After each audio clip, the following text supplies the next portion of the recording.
The Region 6 RDC held their monthly statutory meeting yesterday, where a number of issues were discussed. More details from Narima Ali. Yesterday, the Region 6 RDC held its monthly statutory meeting at its boardroom. This month's meeting was chaired by the Vice Chairman, Mr. Dennis D. Roop, in the absence of the Regional Chairman, Mr. David Armagon. Several topics of concern were discussed among the councillors, one of which was raised by Councillor Zamal Hussain, emphasizing on the need for the National Ophthalmology Hospital to be functional. Pertaining to the ophthalmology center, Mr. Chairman, you was there, and you know that the center, the National Ophthalmology Center, is not doing any surgery.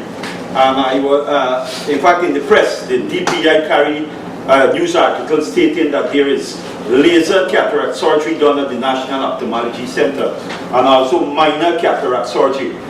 I want to say that the Director of Health Services, a few months ago, misled the RDC by committing that the National Ophthalmology Center will be operable in 2 weeks. And to date, which is about 3 months now coming, the ophthalmology center is not working today.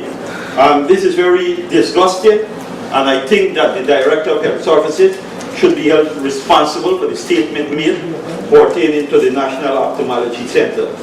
According to the report, the DPI report, over 2,000 persons are awaiting surgery for cataract, and this is a national crisis. Mr. D. Roop responded to Councillor Hussain by saying, I agree with you. I will write personally, Minister, on this matter, because this is not the first time the Director of Services come to this RDC and mislead us. The thing is, if the ophthalmology or wherever is not working, just come and say frankly it's not working, and let's see how we can put it into operation. Another councillor also raised the following issue, which was later addressed by the acting chairman. In relation to the school bus for the children, provide transportation for the school children at the Kanji area. Can we have an update, please? If the transportation was provided, or if the council take the decision to hire a bus to have these children go to school on a regular basis.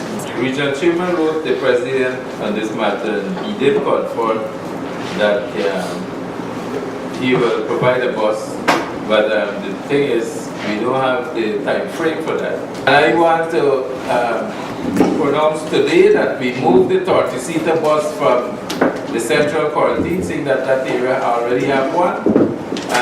We move it from Monday to Kanji to operate in Kanji until we have the bus from the President, or we could find the money to hire a bus to put it to Kanji. We have one bus in the upper quarantine, a large bus, one in East Bank and one in central quarantine, so we will move the 30-seater one from the central quarantine and operate from Kanji to Niamsuda. Councillors Sharon Harvey and Zamal Hussain also highlighted. There is a large bus in the central quarantine. Just one, yes. And one using from Pardetry to Morrisonbury. Yes. There's one that's going that way, and there's one coming to this way. So if you move the one from central quarantine, children, they will suffer this. I think the RDC should take a decision immediately to hire or move. I agree, I vote on moving the bus. But what will happen with the children who wake up Monday morning thinking that they have to get a bus? So we got to the RDC should put a system in place today or tomorrow that we get a bus in Kanji immediately. Mr. D. Roop responded to those remarks by saying, the buses, the two buses we negotiated because of the situation in Kanji. A businessman that would have given us the services of the two buses and just charge us the expenses to run the buses on a short-term basis. He said he will volunteer to do that. Based on the situation in Kanji and Yamslam and 19 area, he will donate his two buses just for us to finance the fueling and the operator of the buses. So it's not a hiring, but if we have to go disregard that and we have to tender for providing the service, then we should go ahead immediately and do that.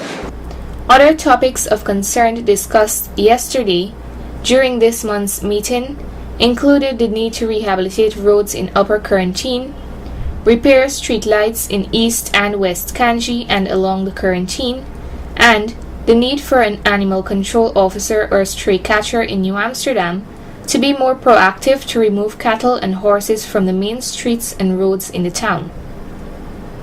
Narima Ali, Channel 8 News.